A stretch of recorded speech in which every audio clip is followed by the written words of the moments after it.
আসসালামু আলাইকুম রহমতুল্লাহ। ইন্নাল হামদুলিল্লাহ ওয়াসসালাতু ওয়াসসালামু আলা রাসূলিল্লাহ ওয়া বাদ।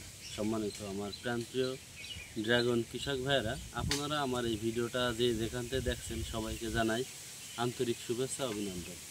তো আপনারা ভিডিও দেখেই বুঝতে পারছেন যে আমি এখন ড্রাগন বাগানে আছি।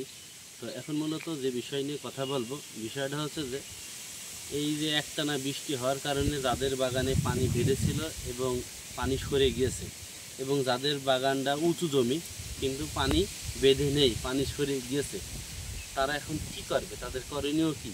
তো দেখেন, আমাদের এই যে গাছের এই যে শিকড় উপরে ভাসছে, এই যে শিকড় উপরে ভাসছে, এই জমিটা উঁচু জমি, পানি বেঁধে ছিল না।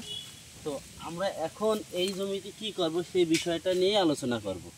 আমরা এখন এই যে শিকড়, ড্রাগনের সব শিকড় কিন্তু ভেসে ভেসে চলে গেছে দেখা যাচ্ছে। তো এখন আমরা এই ভুঁইটি গাছের গোড়ায় ট্রাইকোডার্মা বায়োপেস্টিসাইড, এটা বিভিন্ন কোম্পানির আছে। তো একটা মানসম্মত যে কোনো একটা কোম্পানির ট্রাইকোডার্মা 16 লিটার ঢমে 150 গ্রাম করে দিয়ে এই যে গাছের এই বানের নিচের থেকে শুরু করে নিয়ে এই চারিপাশটা আগে আপনারা স্প্রে করে নেবেন। স্প্রে করার পরে এই যে মাটি, এই মাটি আপনারা গুঁড়ায় দিয়ে দিবেন। আর এই যে ছ্যাদলা, আপনারা মাটি গুঁড়ায় না দিতে পারলেও যেন এই ছ্যাদলাগুলো নিড়িন দিয়ে ইয়ে করে দেবেন, দিয়ে তো আপনারা ট্রাইকো কম্পোস্ট বা ট্রাইকো ভার্মি কম্পোস্ট এইগুলো আপনারা গাছের গুঁড়ায় দিয়ে এই শিকড়গুলো ঢেকে দিবেন। ট্রাইকো কম্পোস্ট বা ভার্মি কম্পোস্ট যদি আপনারা নাও দেন, সেক্ষেত্রে আপনারা এই মাটি আপনারা গুঁড়ায় দিয়ে দেবেন। তো অনুরোধ করছি আপনাদের, এই যে ট্রাইকোডার্মা বায়োপেস্টিসাইড, এইটা আপনারা লিখে নেন এবং অবশ্যই আপনারা দিবেন, তা নাহলে এই শিকড়গুলো কিন্তু নষ্ট হয়ে যাবে।